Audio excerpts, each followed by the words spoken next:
You know that special feeling when a movie gets universally panned, critics sharpen their knives, and then 20 years later, everyone pretends they always loved it? You gotta be fucking kidding. Yeah, that's the thing. Years ago, I interviewed Ian Nathan during a post production on Aliens Expanded, his first big documentary swing. Then came The Beast, The Thing Expanded, a 5 hour monster created by the same lunatics behind In Search of Darkness series.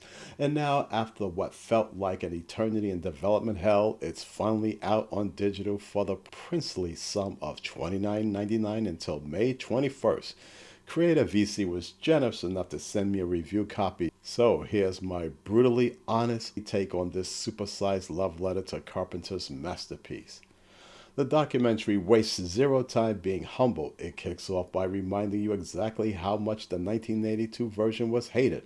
Roger Ebert roasted it. Local NBC critic on NBC's Alive at 5, she basically wanted the film arrested for crimes against humanity. Ah, yes, another timeless classic that critics collectively agreed was disgusting, pointless, and far too gory. Funny how that works. But we all know how this story ends. The film everyone treated like a biohazard in 1982 is now worshipped as one of the greatest practical effects movies ever made. Shocker. The commentator lineup? Stacked. John Carpenter looking like the godfather of practical horror. Keith Davis sounding like he could narrate the apocalypse, and I still can't believe this. They actually got Kurt Snake Plissken Russell showing up, aka RJ McCready, aka Jack Burton. I nearly spilt my drink. They also rounded up the surviving cast: Peter Maloney, Richard Mesa, Thomas Waits, Dave Clennon, and the quiet little poor one out for the late T.K. Carter. Respect. Then you've got the filmmaker fanboys in full force: Guillermo del Toro, Frank Darabont, Eli Roth, Greg Nicotero, and even Stephen Colbert popping in like, yes, I too am a cool horror guy. It's almost too much name dropping. Almost. They break down the production with genuine reverence: Carpenter's icy Steadicam work, Rob Botton's unholy practical effects that still look better than most CGI today, and even that random but hilarious deep dive connecting Stevie Wonder's Superstition to the silhouette on the wall.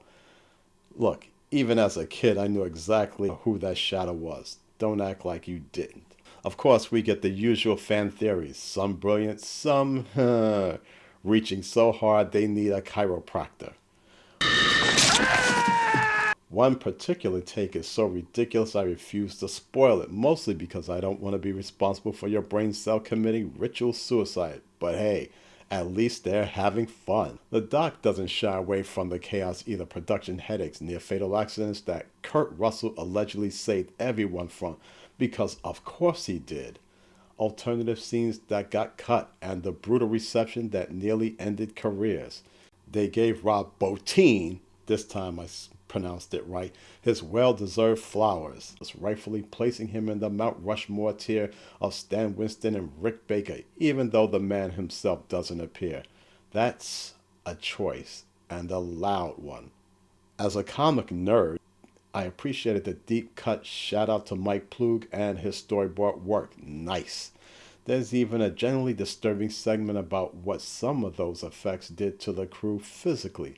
Turns out suffering for real art isn't just a meme. And yes, they tackle the eternal question that starts bar fights in 2026.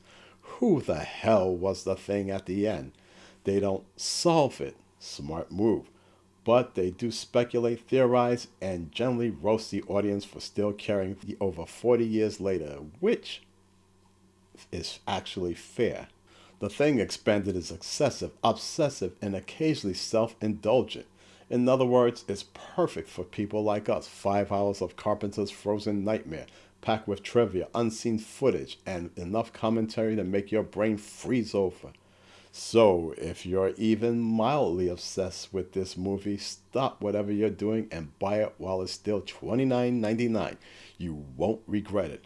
That's unless you hate long documentaries, practical effects, or just plain fun. In which case, why the hell are you even here?